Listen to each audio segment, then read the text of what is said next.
What's up, banjo players? Let's talk about old-time banjo tunings. There's so many of them. Too many, frankly, to teach. So I'm just going to focus on the 4 banjo tunings that will be the most useful to you in the most musical settings, whether they are fiddle tune jams or singing jams or non-traditional settings. This is the bread and butter of old-time music. You got your standard G tuning, which I'm in right now. Standard A tuning, which is really just standard G tuned up to A. So the left hand does the same stuff, but it makes a higher pitched sound. So in a way, that's the same tuning. It's like a tuning family. Then you got double C and double D. Those are the same as well. One of them is high, one of them is low. Left hand does the same stuff. So let's talk about how to get between standard G and double C tuning. Right now we're in standard G. So we got our D string. It's a D4, the D above middle C. B3 below middle C. G3, D3, and G4 above middle C. Standard G tuning. For double C tuning, the second string and the fourth string need to be changed to C's. So we got a B on the second string. It needs to go up, make a big adjustment. Fourth string is a D, needs to be changed to a C.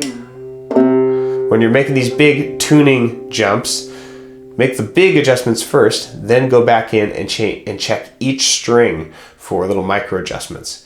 You even want to check the strings that you didn't change the tuning of because they may have shifted to compensate for the shift in pressure.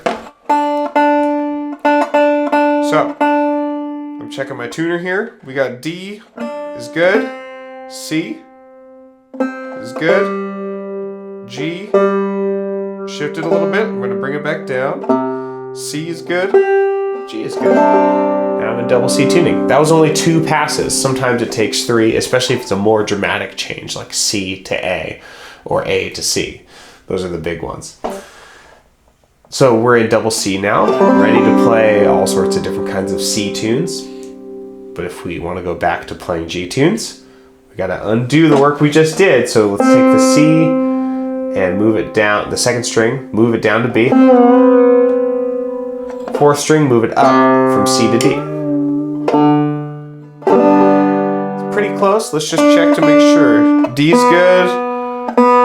B needs to be a little higher. G's needs to be a little higher.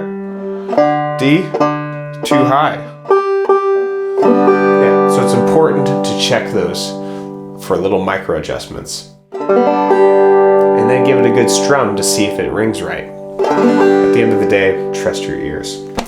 Now, if you want to go up to standard A from standard G, or up from standard C to standard D, I would recommend having light gauge strings. I've tried to tune all the way up with medium gauge strings before. It usually says on the package which gauge they are.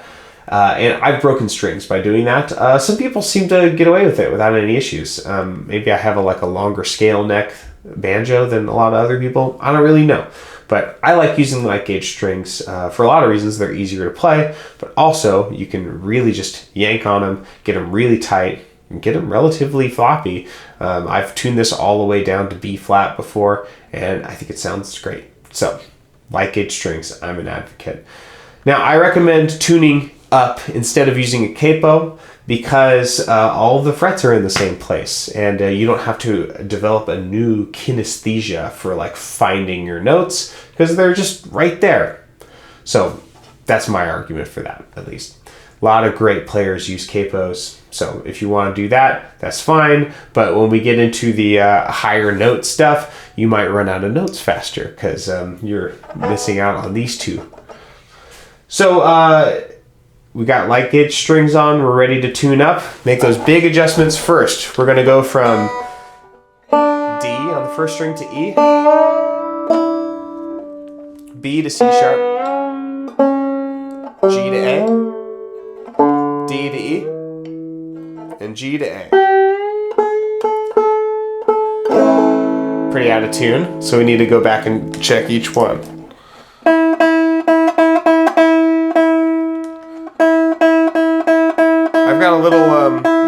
broken clip-on tuner here. They always break, but then they're more discreet because you can just hair tie them or rubber band them between the brackets on your banjo. And that's just right there. C sharp needed a little more sweetening.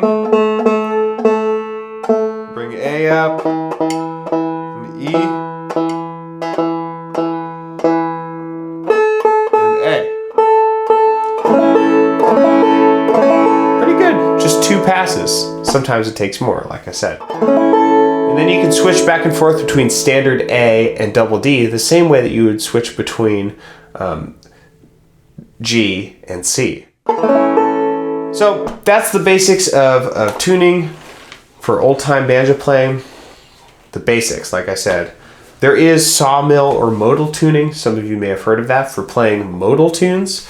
I think modal is a little bit of a misnomer for how the tunes are constructed that people call modal.